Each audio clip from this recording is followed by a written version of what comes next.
Assalamualaikum warahmatullahi wabarakatuh. Perkenalkan, nama saya Nur Aisyah dengan NIM 2321858 dari kelas 2B. Sebelumnya saya ucapkan terima kasih kepada Bapak Suyoto selaku dosen pengampu mata kuliah Psikologi Pendidikan yang telah memberikan kesempatan kepada saya untuk menyampaikan sedikit materi mengenai konsep dasar psikologi pendidikan. Nah, cakupan materi yang akan saya bawakan pada kesempatan ini melingkupi yang pertama, pengertian psikologi pendidikan, yang kedua, hubungan psikologi dengan pendidikan, yang ketiga, sejarah para tokoh-tokoh psikologi pendidikan, keempat, kontribusi psikologi pendidikan bagi teori dan praktik pendidikan, dan yang terakhir, metode dalam psikologi pendidikan. Yang pertama, pengertian psikologi pendidikan. Psyche adalah jiwa dan logos adalah ilmu. Jadi psikologi pendidikan adalah ilmu yang mempelajari masalah kejiwaan peserta didik dalam proses pendidikan dan pembelajaran. Kemudian ruang lingkup psikologi pendidikan meliputi yang pertama gejala-gejala kejiwaan seperti perhatian, ingatan, fantasi, berpikir, motivasi, dan sebagainya. Kemudian perbedaan individu dapat dilihat dari inteligensi, minat dan bakat, dan kepribadian. Kemudian yang kedua, hubungan psikologi dengan pendidikan, yaitu mendidik berarti membantu peserta didik agar mereka dapat berkembang secara optimal sesuai dengan tujuan pendidikan. Peserta didik merupakan makhluk bio, psiko, sosio, dan spiritual. Aspek-aspek psikologis tidak dapat diabaikan dalam proses pendidikan. Pendidikan dilaksanakan berdasarkan landasan filosofis, psikologis, sosiokultural, dan teknologis. Kemudian pentingnya psikologi dalam pendidikan. Psikologi membantu pendidik memahami karakteristik kognitif, afektif, dan psikomotorik peserta didik secara integral. Pendidik mampu memahami keunikan peserta didik sesuai karakteristik psikologik masing-masing.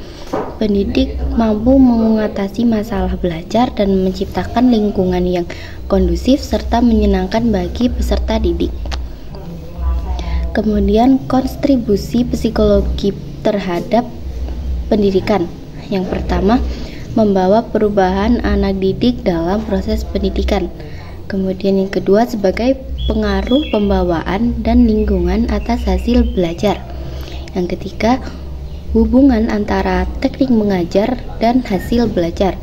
Yang keempat, sebagai pengaruh kondisi sosial terhadap belajar.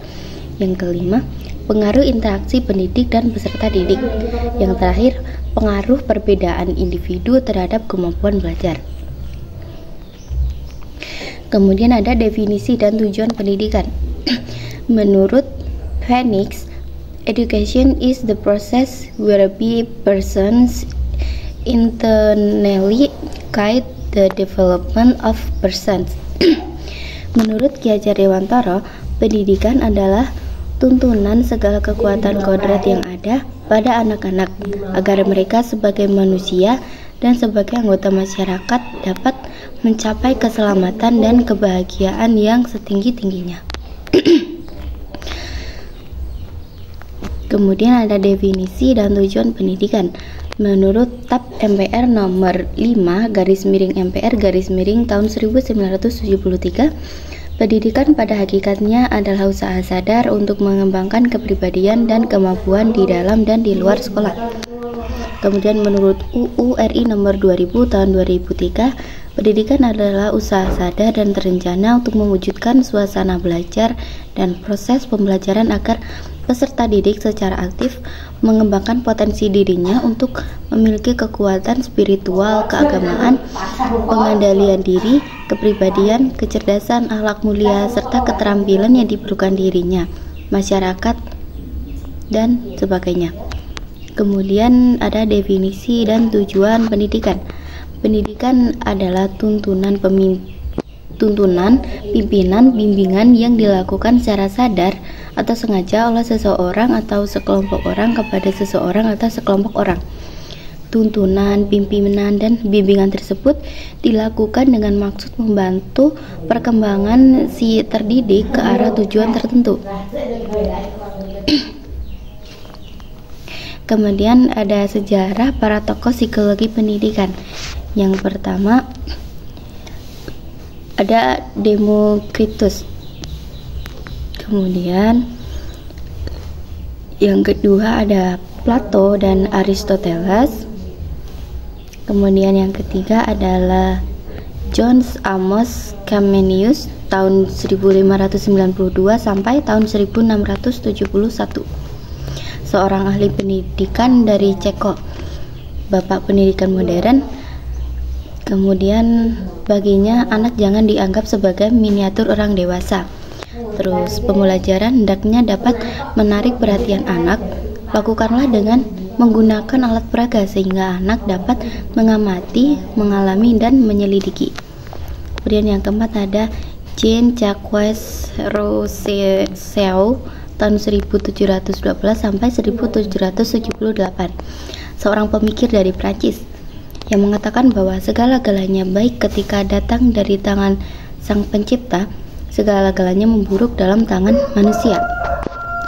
Campur tangan orang tua atau orang dewasa terhadap perkembangan anak dapat menimbulkan masalah jika hal itu dilakukan dengan hati-hati. Para pendidik hendaknya membekali dirinya dengan pengetahuan tentang kejiwaan peserta didik. Yang kelima ada John Heinrich Pestalozzi. Kemudian yang keenam ada Johann Friedrich Herbert. Dan ketujuh ada Friedrich Froebel. Yang selanjutnya ada Granville Stanley Hall. Kemudian ada Sir Francis Galton. Kemudian ada William James. Ada Alfred Binet. Udah. Kemudian materi keempat, kontribusi psikologi pendidikan bagi pendidikan. Yang pertama dapat sebagai pengembangan kurikulum, yang kedua sebagai pengembangan program pendidikan, yang ketiga sebagai sistem pembelajaran, dan yang keempat adalah sebagai sistem evaluasi. Kemudian yang kelima, metode dalam psikologi pendidikan. Jenis-jenis metode ada metode introspeksi, ada observasi, metode klinis, metode diferensial, metode ilmiah, dan metode eksperimen. Sekian yang dapat saya sampaikan. Apabila terdapat banyak kekurangan, saya memohon maaf yang sebesar-besarnya, karena sesungguhnya tidak ada manusia yang sempurna. Sekian dan terima kasih. Wassalamualaikum warahmatullahi wabarakatuh.